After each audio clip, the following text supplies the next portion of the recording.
Today, we're still celebrating 150 years of Jung, who I think has even helped Chinese people appreciate their own culture more, if that's possible, through his amazing embrace of Chinese depth psychology. He really is unique among the original psychoanalysts and psychotherapists, such as Sigmund Freud, Alfred Adler, and Pierre Janet.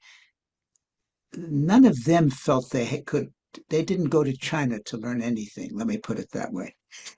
And Jung went to China in his mind to learn everything. This is going to be a lecture about the I Ching. The I Ching accomplishes what I would call an alchemical miracle, and that is the ability to transform consciousness into wisdom.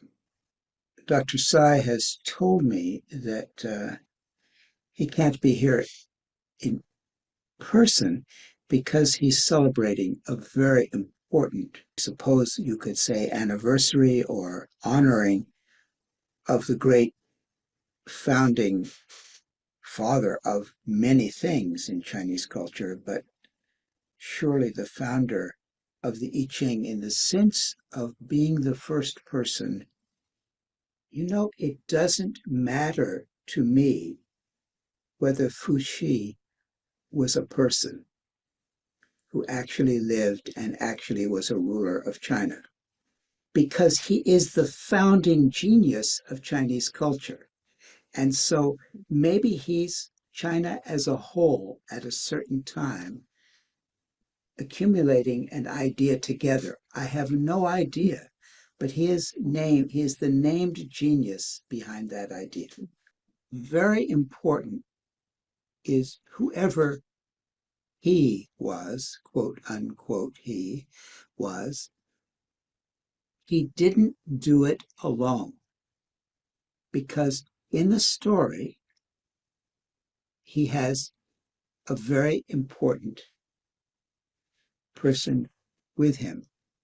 Of course, it is a woman, and sort of, and her name is Nuwa. When you look at her and you look at him, they're facing off each other. So it really won't do to say that Nuwa is the anima of Fuxi. That is certainly not giving her the status of an equal. Instead, though, I think if those of you who know my work realize that a man can have a figure of the opposite gender and a woman can have a figure of the opposite gender much nearer the ego than anima or animus. And I call that figure carrying the opposite gender the opposing personality. And look at them. They're in opposition to each other. They're in a direct opposition to each other.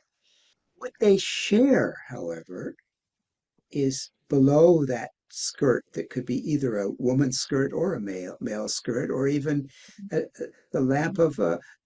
lampshade of a lamp underneath, that coils them together in a common interest and links them to each other, is their deep interest in the nature of things.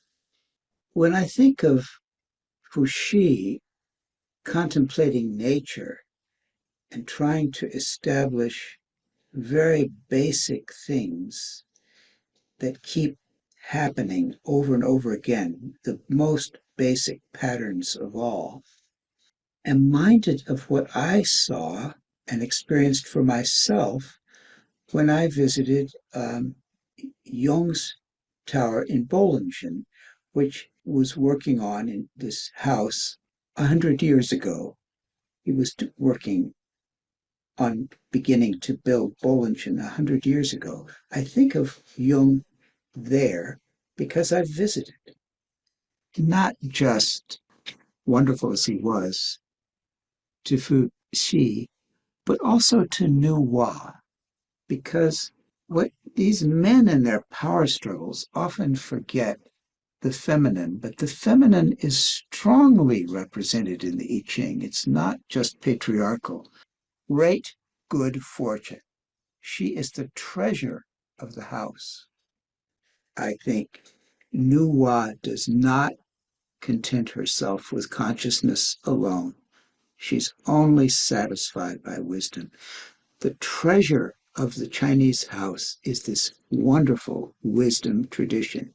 And the I Ching is the book that takes consciousness, questions it, forces us to ask the question.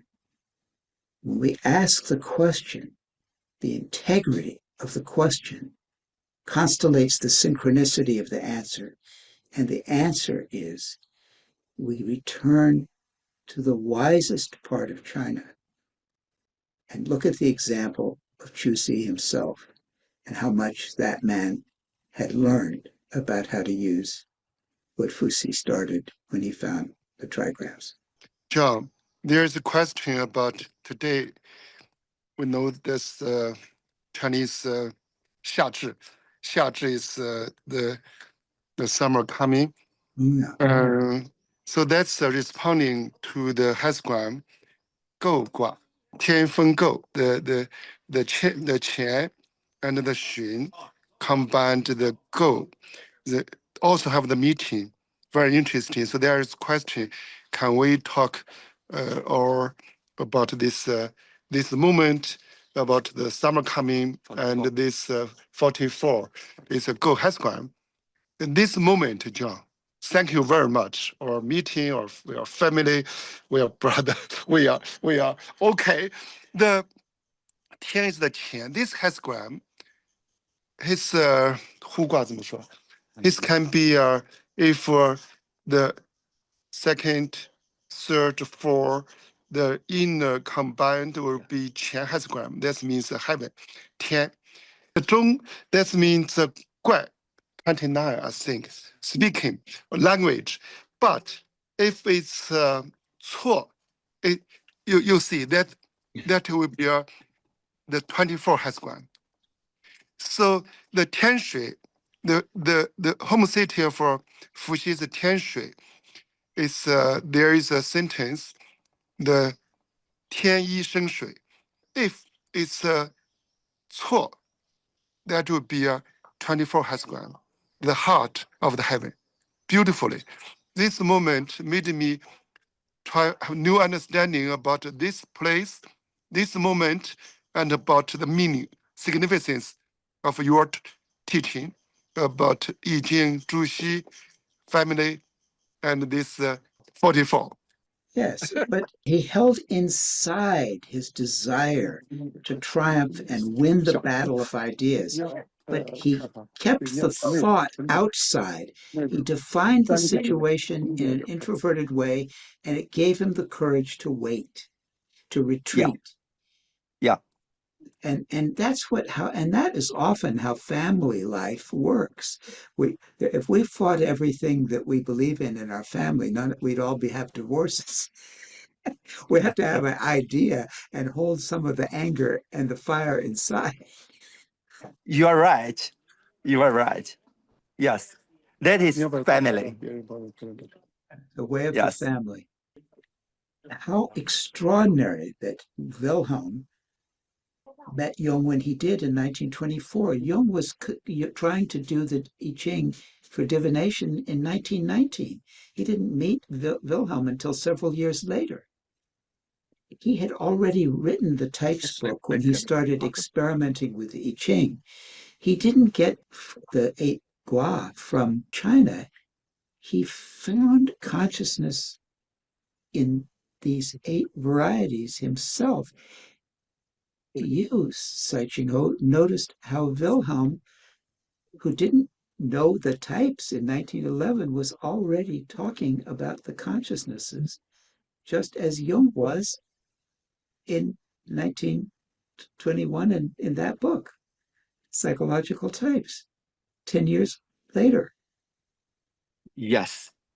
how extraordinary that it wasn't just the mandala that Jung painted that made him coincide with Wilhelm. It was also the types and the gua. You have established they are a similar correspondence.